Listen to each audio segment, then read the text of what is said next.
तामिळनाडूमधल्या अर्काट नावाच्या गावामध्ये आज देखील टिपू मस्तान औलिया नावाच्या एका संताचा एक दर्गा आहे. तिथं टिपू मस्तान नावाचा एक सुफी संत होता. या सुफी संताचा एक भक्त होता, तो म्हणजे हैदर अली. हैदर अलीची त्याच्यावर भरपूर श्रद्धा होती.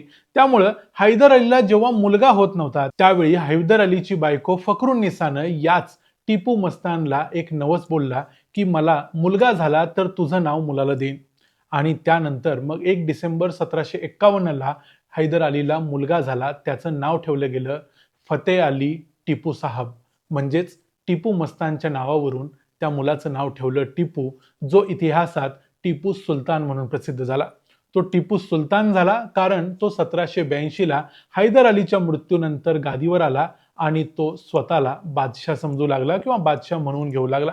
त्यामुळे महाराष्ट्रात टिपू सुलतान हिरो की विलन किंवा टिपू सुलतान हा महान होता की नव्हता याचा वाद सुरू झालेला असताना आपण टिपू सुलतानची संपूर्ण स्टोरी बघूया. टिपू सुलतानची पांढरी बाजू आणि काळी बाजू दोन्ही बाजू पण बघूया. 29 डिसेंबर 1782ला हैदर अलीचा मृत्यू झाल्यानंतर एक 15-20 दिवसांनंतर टिपू सुलतान हा गादीवर आला.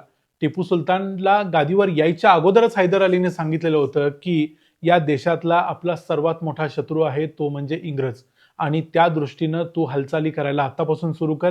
इंग्रज ज्या पद्धतीने लढतात त्याच पद्धतीनं तू इंग्रजांशी लढ. या सगळ्या गोष्टी हैदर अली जाताना सांगून गेला होता. हैदर अली हा एक चांगला जनरल होता, एक चांगला लढाऊ सैनिक होता. हैदर अली हा कृष्णराज वाडियार यांचा एक सेनापती होता, पण त्यानं वाडियार राजांच्याकडून सगळं राज्य काबीज केलं होतं आणि तेच राज्य मग त्याच्या मुलाला दिलं होतं. आता टिपू सुलतानच्या चांगल्या आणि वाईट गोष्टी बघायच्या अगोदर सुरुवात करूया टिपू सुलतानच्या चांगल्या गोष्टींच्या पासून. म्हणजे टिपू सुलताननं काय जे चांगलं केले ते सगळ्यात पहिल्यांदा बघूया. टिपू सुलताननं सगळ्यात पहिली भारी गोष्ट केली ती म्हणजे आपल्या सैन्यामध्ये एक शिस्त आणली आणि त्यासाठी त्यानं फ्रेंच मिलिटरीचा वापर केला. फ्रेंचांची त्यानं मदत घेतली आणि आपल्याकडे एक फ्रेंचांची तुकडी देखील ठेवली. अशाच पद्धतीचं काम एका मराठा सेनापतीनं केलं होतं, ते म्हणजे महादजी शिंदे. टिपू सुलताननं पण तेच केलं आणि आपल्याकडं फ्रेंच शिस्त आपल्या सैन्यामध्ये आणली. दुसरी गोष्ट टिपू सुलताननं केली ती म्हणजे फ्रेंचांच्याकडून तो फक्त मिलिटरायझेशन शिकला नाही तर त्यांच्याकडून त्यानं टेक्नॉलॉजी घेतली. फ्रेंच लोक तिथल्या युरोपामधून ज्या ज्या गोष्टी शिकलेले होते, काही इंडस्ट्रियल गोष्टी झालेल्या होत्या, त्या सगळ्या गोष्टी त्यानं आपल्या राज्यामध्ये लागू करायचा प्रयत्न केला. यासाठी टिपू सुलताननं चीनमध्ये आपले काही लोक पाठवले आणि तिथून रेशीम किड्यांच्या पासून रेशीम उद्योग कसा करायचा याची माहिती घेतली आणि तिथून रेशीम किड्यांची जी अंडी होती ती भारतात आणली. म्हैसूरमध्ये एक रेशीम उद्योग चालू केला आणि त्या रेशीम उद्योगातून मग रेशीम साड्या, रेशीम कापड यांचा एक नवीन बिझनेस म्हैसूरमध्ये उभा राहिला. यासाठी टिपूनं कॉन्ट्रीब्यूट केलेलं आहे, ते मान्यच केलं पाहिजे. आणखी एक गोष्ट टिपूनं केली ती म्हणजे सैन्याचं मिलिटरायझेशन करताना त्याला आधुनिक रूप दिलं. कारण आपल्याला माहिती आहे की विंग्स ऑफ फायर हे जे आत्मचरित्र अब्दुल कलाम हे राष्ट्रपती होते त्यांनी लिहिलंय, त्यामध्ये त्यांनी सांगितलंय की ते जेव्हा नासामध्ये पहिल्यांदा गेले होते त्यावेळेला त्यांनी नासामध्ये एक पेंटिंग बघितलं. या पेंटिंगवरती दाखवलेलं होतं की टिपू सुलताननं ज्या रॉकेट्सचा वापर केला त्या रॉकेट्सच्या माऱ्याखाली इंग्रज कशा प्रकारे मार खात होते हे त्या चित्रामध्ये दाखवलं होतं आणि सांगितलेलं होतं की अशा प्रकारचे रॉकेट साधारण 250 वर्षापूर्वी आजपासून हे टिपू सुलताननं बनवलेले होते. ते आयर्न केस्ट म्हणजे लोखंडी मुलामा असलेले किंवा लोखंडी कवच असलेले रॉकेट्स होते आणि त्यासाठी देखील टिपू सुलतानला क्रेडिट दिलं पाहिजे. याशिवाय टिपू सुलतानचा सेक्युलरिझम सिद्ध करण्यासाठी एक गोष्ट सांगितली जाते ती म्हणजे टिपू सुलतानची अंगठी, ज्यावर राम असं लिहिलेलं होतं. पण प्रत्यक्षात असं जरी सांगितलं आणि ओवेसींनी देखील 2 दिवसापूर्वी सांगितलं की टिपू सुलतानच्या हातात ब्रिटिश अधिकाऱ्याला ती अंगठी सापडली आणि त्यावर राम लिहिलेलं होतं. यामधली गोष्ट खरी एवढीच आहे की टिपू सुलतानची जी अंगठी होती तिचा लिलाव 2014 साली झाला आणि ती ब्रिटनमध्ये कुणीतरी विकत घेतली. पण यामध्ये ही गोष्ट कुठेही लिहिलेली नाहीये की ती अंगठी टिपू सुलतानच्या हातातून काढून घेतली होती. असं म्हटलेलं आहे बऱ्याच ठिकाणी की टिपू सुलतानकडे जे काही लूट होती, जे काही अनेक खजिना होता, त्या खजिन्यापैकी टिपू सुलतानच्या कलेक्शन मधली ती अंगठी होती ज्यावर राम असं लिहिलेलं होतं. पण हे जरी मान्य केलं की टिपू सुलतानकडे राम लिहिलेली अंगठी होती तरी टिपू सुलतानला लगेच व्हाईट वॉश करून सेक्युलर ठरवता येत नाही. कारण त्याची कारणं मी तुम्हाला दुसऱ्या पार्टमध्ये म्हणजे टिपू सुलतानचा जो काळा इतिहास आहे तो सांगताना देईन. आता एवढं झाल्यानंतर टिपू सुलताननं कोणकोणती चांगली कामं केली ती आपण बघितलं. आता टिपू सुलतानची वाईट बाजू किंवा त्यानं केलेल्या काळा गोष्टींचा इतिहास बघूया आणि त्याचबरोबर बघूया की टिपू सुलतान स्वतःला काय समजत होता, काय बघत होता. त्यानं एक खेळणं आपल्याकडे ठेवलेलं होतं आपल्या घरात. त्या खेळण्याबद्दल पण बघूया, कारण अशा प्रकारचं खेळणं जवळजवळ 250 वर्षापूर्वी बाळगणं ही म्हणजे अत्यंत आश्चर्यकारक अशी गोष्ट होती. त्या खेळण्याबद्दल पण सांगतो, पण त्या अगोदर तुम्हाला एका इंटरेस्टिंग ॲप बद्दल सांगतो. अनेक लोक मला कमेंट्समध्ये विचारतात की आपलं उत्पन्न कसं वाढवायचं, आणि आता मी असं म्हणू शकतो की मला एक चांगला उत्तम पर्याय मिळाला आहे, ज्याद्वारे आपण आपलं उत्पन्न वाढवू शकतो. मार्केट वुल्फ हे एक सेबी रजिस्टर्ड ॲप आहे, जे भारतात अत्यंत वेगानं वाढतंय. हे कसं वापरायचं ते मी तुम्हाला अगोदर सांगतो. इथं पिन टाकून मी लॉग इन केलं आणि इथं आहे फॉलो ट्रेंड्स हे फीचर. इथं तुम्हाला लोकांनी ज्यामध्ये प्रॉफिट मिळवलेलं आहे असे ट्रेंड्स पाहायला मिळतात. मी फॉलो ट्रेंड्सवर क्लिक केलं आणि ट्रेड घेतला. झालं, माझ्या ट्रेडिंगची सुरुवात झाली. इथं तुम्ही अत्यंत कमी पैशात देखील तुमच्या ट्रेडिंगची सुरुवात करू शकता, जिथं बाकी ॲप्लिकेशन्समध्ये तुम्हाला 3 पट जास्त रक्कम लागते. आणि इथं जर तुम्हाला पैसे गमावण्याची भीती वाटत असेल तर त्याची देखील काळजी या ॲपमध्ये घेतलेली आहे, ती म्हणजे इनबिल्ट स्टॉप लॉस फीचर. हे फीचर तुमचा जर एका विशिष्ट लेवलपर्यंत लॉस येऊन पोहोचला असेल तर आपोआप स्टॉप लॉस लावतं आणि तुमचं होणारं नुकसान टळतं. हे पहा, प्रॉफिट ट्रेंड प्रमाणे चालताना दिसत होता. मी फक्त स्टॉप ट्रेडवर क्लिक केलं आणि अत्यंत कमी वेळात 2065 रुपयांचा प्रॉफिट बुक झाला देखील. यामध्ये तुम्ही कमोडिटी मार्केटमध्ये देखील ट्रेड करू शकता, जसं की सोने, चांदी, क्रूड ऑइल, नॅचरल गॅस. यामध्ये तुम्ही सकाळी 9 वाजल्यापासून रात्री 12 पर्यंत ट्रेड करू शकता. मार्केट वुल्फ ॲप तुम्हाला फ्री रिकमेंडेशन सुद्धा देतं. याच्या आधाराने लोकांनी प्रॉफिट कसा मिळवलाय बघा. फेब्रुवारीमध्ये एका दिवसात 15,239 रुपये, डिसेंबरमध्ये 33,512 रुपये आणि मागच्या एका वर्षामध्ये 5,03,940 रुपये. आणि मार्केट वुल्फ यामध्ये कुठल्याही प्रॉफिटवरती कमिशन घेत नाही. हे सगळं तुम्हाला फक्त 99 रुपये भरून लाईफ टाईमसाठी मिळू शकतं आणि तुम्ही सकाळी 9 वाजल्यापासून रात्री 12 वाजेपर्यंत ट्रेडिंग करू शकता. मार्केट वुल्फचे आतापर्यंत 2 मिलियनपेक्षा जास्त डाउनलोड झालेले आहेत. लोक आपलं भविष्य सिक्युअर करण्यासाठी या ॲपचा वापर मोठ्या प्रमाणावर करतायत. या ॲपचे लिंक मी डिस्क्रिप्शनमध्ये देतोय आणि कमेंटमध्ये देखील पिन करून ठेवतोय. तुम्ही या ॲपचा वापर जरूर करा आणि तुमचा फायदा करून घ्या. आता आपण आपल्या स्टोरीकडे वळूया. विक्रम संपत नावाचे जे इतिहासकार आहेत, त्यांनी टिपू सुलतानवर एक फार मोठं पुस्तक लिहिलंय. त्यांनी त्यांच्या पुस्तकात सांगितलंय की टिपूची पत्र, त्याची पुस्तकं, त्याच्या ग्रंथालयातल्या इतर नोंदी या सगळ्यावरून जर बघितलं तर टिपू सुलतान हा अत्यंत धर्मांध होता.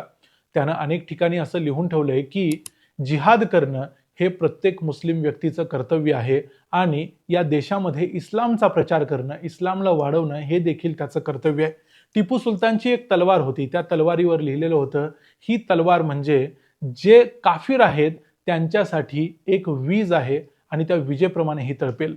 टिपू सुलतान हा एक दक्षिण भारतीय होता. त्याचं राज्य दक्षिण भारतात कर्नाटकात होतं, पण तरी देखील टिपू सुलताननं आपल्या राज्यामध्ये उर्दू आणि फारसी या भाषा लादण्याचा प्रयत्न केला. त्यानं तिथल्या अनेक गावांची नावं इस्लामाइज करण्याचा प्रयत्न केला किंवा मुस्लिम नावं ठेवण्याचा प्रयत्न केला. त्यानं आपल्या राज्याचं नाव देखील एक मुस्लिम राज्य किंवा मुस्लिम सत्ता असं करण्याचा प्रयत्न केला. टिपू सुलतान सुरुवातीला त्याच्या वडिलांच्याकडून दिलेलं राज्य त्यानं एक प्रकारे तो पुढे घेऊन चाललेला, पण नंतर नंतर जसं तो आपलं राज्य गमावत चालला, तो हारत चालला, तसं तो कट्टर धर्मांध होत चालला.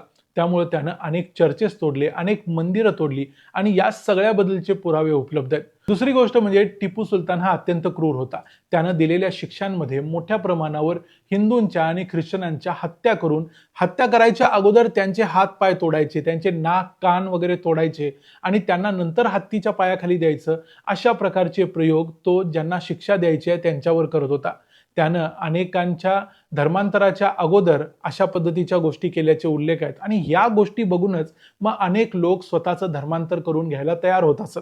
अशा प्रकारचं धर्मांतर त्यानं हिंदूंचं केलं, असंच धर्मांतर त्यानं ख्रिश्चनांचं देखील केलं. आपल्या राज्याचं मुस्लिमीकरण करताना टिपू सुलताननं आपल्या राज्यामध्ये मुसलमानांच्या वरचा कर माफ केला.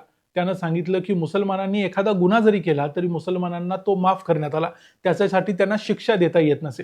त्यामुळं काय व्हायचं, बरेच हिंदू हे आपल्यावर आलेला गुन्हा टाळण्यासाठी मग मुस्लिम व्हायचे आणि ही गोष्ट टिपू सुलतानला हवी होती. त्याचं उद्दिष्टच होतं की आपल्या जीवनात आपण जास्तीत जास्त इस्लामचं भलं करायचं, आपण गाझी व्हायचं आणि त्यासाठी तो इस्लाममध्ये जास्तीत जास्त लोकांना आणण्यासाठी प्रयत्न करायचा. 1784 साली टिपूनं मंगलोर जिंकून घेतलं. ते त्यानं काही काळासाठी गमावलेलं होतं, पण मंगलोरमध्ये मोठ्या प्रमाणावर ख्रिश्चन लोक राहायचे. या मंगलोरमधल्या ख्रिश्चनांची टिपूनं अत्यंत निर्दयी हत्या केली. या हत्या केलेल्या लोकांचे नंबर्स वेगवेगळ्या ठिकाणी वेगवेगळे सांगितले जात असले तरी टिपूनं साधारणतः 30,000 लोकांची हत्या केल्याचे इथं पुरावे आहेत. याशिवाय अनेक लोकांनी इस्लाम स्वीकारला जे पूर्वी ख्रिश्चन झालेले होते. याशिवाय त्यानं कुर्गमध्ये कोडवा जमातीचे जे लोक होते त्यांच्या देखील हत्या केल्या. तिथं देखील हजारो लोकांचं धर्मांतरण करून घेतलं. अशाच पद्धतीची गोष्ट त्यानं सलग कितीतरी वर्ष मलबार कोस्टवरती म्हणजे जो केरळचा किनारा आहे तिथं केलेल्या हल्ल्यांवरून आणि तिथं झालेल्या धर्मांतरावरून दिसून येतं. आता सध्या केरळमध्ये जे जास्तीत जास्त मुस्लिम लोकसंख्या आहे, कारण केरळच्या लोकसंख्येमध्ये मोठ्या प्रमाणावर मुस्लिम आहेत आणि ते मुस्लिम हे नायर मुस्लिम्स आहेत जे टिपू सुलताननं वाटवले होते. टिपू सुलताननं ज्यांचं धर्मांतरण केलं होतं. टिपू सुलतान हा अत्यंत कट्टर होता. तो एक चांगला सैनिक होता. त्यानं टेक्नॉलॉजीचा चांगला वापर केला. या गोष्टी असल्या तरी टिपू सुलतानला बाकीच्या राज्यांच्या बरोबर चांगले संबंध कसे ठेवायचे अशा पद्धतीची डिप्लोमसी जमत नव्हती. त्याला एकच उद्दिष्ट होतं की सर्वांना हरवायचं आणि आपलं सर्वात मोठं राज्य निर्माण करायचं. तो दिल्लीच्या बादशाला जुमानत नव्हता, मराठ्यांना जुमानत नव्हता, निजामाला जुमानत नव्हता, इंग्रजांना जुमानत नव्हता. थोडक्यात टिपू सुलतानचे कुणीही मित्र नव्हते. तो एकटा होता आणि त्याचाच फटका त्याला बसत गेला. 1792 साली टिपू सुलतान विरुद्ध ब्रिटिश म्हणजे यामध्ये कॉर्नवॉलिस हा तेव्हाचा लॉर्ड होता जो व्हाईसरॉय होता. त्यांनी एक यांच्यामध्ये जे युद्ध झालं यामध्ये निजाम आणि मराठ्यांनी टिपू सुलतानच्या विरोधात मदत केली आणि या लढाईत श्रीरंगपट्टणमच्या लढाईमध्ये टिपू सुलतानचा पराभव झाला. त्याच्यावर अतिशय अवमानकारक अशा पद्धतीच्या अटी घातल्या गेल्या. टिपू सुलतानच्या 2 मुलांना ब्रिटिशांच्याकडे ओलीस ठेवलं गेलं. त्याच्यावर 3 करोडचा दंड आकारला गेला. टिपू सुलतानचं अर्ध राज्य त्यानं ब्रिटिशांना देऊन टाकलं. मराठ्यांचं जे राज्य त्यानं मिळवलेलं होतं, काही किल्ले मिळवलेले होते ते परत दिले. निजामाचे किल्ले परत दिले. टिपू सुलतानचा हा अत्यंत अवमानकारक असा पराभव होता. तो त्यानं स्वीकारला. नंतर 3 करोड रुपये त्यानं पुढच्या 2 वर्षात ब्रिटिशांच्याकडे भरले आणि आपल्या मुलांना सोडवून आणलं. पण ही गोष्ट जास्त दिवस टिकली नाही. त्यानं अर्ध राज्य तर गमावलेलंच होतं. पुन्हा 1799 साली टिपू सुलतानवर ब्रिटिशांच्या जनरल हॅरिसनं हल्ला केला. या हल्ल्यामध्ये पुन्हा एकदा टिपूचा चांगलाच दणकेबाज पराभव झाला. यावेळी देखील मराठ्यांनी निजामांनी ब्रिटिशांना मदत केली आणि टिपू सुलतान हा श्रीरंगपट्टमच्या लढाईमध्ये हरला. या लढाईमध्ये अगदी शेवटच्या दिवसापर्यंत टिपू लढायचा प्रयत्न करत होता. इथं टिपूचं एकच गोष्टीसाठी कौतुक करता येईल, तो म्हणजे टिपू इथं कोणत्याही तहासाठी तयार झाला नाही. तो शेवटपर्यंत लढायला बसला होता आणि लढायचा प्रयत्न त्यानं केला. त्याचा स्वतःचा किल्ला उद्ध्वस्त झाला. जिथं तो राहत होता तिथं ब्रिटिश पोचले. जेव्हा तो ताटावर बसला होता तेव्हा तो उठला आणि लढायचा प्रयत्न करत असताना त्याच्या माथ्यावरती ब्रिटिशांनी गोळी घातली आणि ती गोळी लागून टिपू सुलतान मेला. टिपू सुलतान मेल्यानंतर असं म्हटलं जातं की ब्रिटिशांचा या हिंदुस्थानातला सर्वात मोठा शत्रू मेला असं ब्रिटिशांनी म्हटलं. अर्थात टिपू सुलतान ब्रिटिशांच्या विरुद्ध अत्यंत त्वेषानं लढला, पण त्याचबरोबर हेही मान्य करायला हवं की टिपू सुलतान एक धर्मांध राजकारणी, एक धर्मांध राजा होता आणि त्यामुळं त्याला चांगल्या प्रकारे शासन चालवता आलं नाही, राज्य करता आलं नाही. त्यानं मंदिरांना काही दिलेली इनामं किंवा देणग्या यांचा आधार घेऊन टिपू सुलतानला सेक्युलर ठरवता येत नाही. कारण टिपू सुलताननं मेलुकोटे अय्यंगारांच्यावर ज्या पद्धतीचे हल्ले केले, त्यांच्या ज्या पद्धतीने हत्या केल्या, मेंगलोर मधल्या ख्रिश्चनांच्या जशा हत्या केल्या, या सगळ्या गोष्टी बघितल्यानंतर टिपू सुलतानला व्हाईट वॉश करता येत नाही एवढं मात्र नक्की. आता तुम्हाला सांगतो टिपू सुलतानकडे असलेल्या त्या एका विशिष्ट खेळण्याबद्दल. याबद्दल विक्रम संपत यांनी लिहून ठेवलंय आणि हे टिपू सुलतानचं खेळणं आता सध्या ब्रिटिश म्युझियम मध्ये आहे. त्यामध्ये काय होतं, एक लाकडी वाघ बनवलेला होता. ज्या लाकडी वाघानं ब्रिटिश सैनिकाला फाडून खाल्लंय आणि तो वाघ ब्रिटिश सैन्याच्या मानगुटीवर बसलाय आणि तो त्याला फाडून खातोय असं त्या वाघाला दाखवलेलं होतं. आणि यामध्ये एक लाकडी हँडल होतं. हे हँडल जर फिरवलं तर या वाघाचा आवाज यायचा आणि तो ब्रिटिश सैनिक चित्कारतोय, ओरडतोय आणि स्वतःचा जीव वाचवण्याचा प्रयत्न करतोय असा देखील आवाज या खेळण्यामधून यायचा. अर्थात ही टेक्नॉलॉजी हा टिपू सुलतान शिकलेला होता, ती फ्रेंचांकडून त्यानं घेतली होती. पण अशा गोष्टी टिपू सुलतान रोज वापरायचा. टिपू सुलतान रोज सकाळी उठल्यानंतर हे हँडल फिरवून स्वतःला त्या वाघाच्या जागेवर बघायचा आणि ब्रिटिशांना आपण संपवतोय असं चित्र रंगवण्याचा किंवा मनाला समजवण्याचा प्रयत्न करत होता. पण हे सगळं असलं तरी टिपू सुलतान हरला तर त्याच्या 2 गोष्टींच्यामुळे. एक म्हणजे तो धर्मांध होता आणि दुसरी गोष्ट म्हणजे त्याला कोणीही मित्र नव्हता. त्याला भारतातल्या कुठल्याही सत्तेसोबत, कुठल्याही राज्यासोबत मैत्री करता आली नाही. जी त्याच्या वडिलांनी केलेली होती, हैदर अलींनी केलेली होती, ती टिपू सुलतानला जमली नाही. टिपू सुलतानच्या काही चांगल्या, काही वाईट बाजू आम्ही आजच्या या व्हिडिओमध्ये तुम्हाला सांगितल्या. त्यापैकी टिपू सुलतानचं तुमचं असेसमेंट काय आहे ते आम्हाला कमेंट्समध्ये जरूर सांगा. व्हिडिओ आवडला असेल तर व्हिडिओला लाईक करा, चॅनलला सबस्क्राईब करा आणि मार्केट वुल्फ हे ॲप भारतभरात अतिशय वेगानं वाढतंय. 2 मिलियनपेक्षा जास्त त्याचे डाउनलोड झालेले आहेत. तुम्ही हे ॲप डाउनलोड करा आणि वापरायला सुरुवात करा. या ॲपची लिंक मी डिस्क्रिप्शनमध्ये देतोय, कमेंटमध्ये पिन करून ठेवतोय. पुन्हा भेटू पुढच्या व्हिडिओमध्ये. तोपर्यंत पाहत राहा द मराठी बाणा. जय हिंद, जय महाराष्ट्र.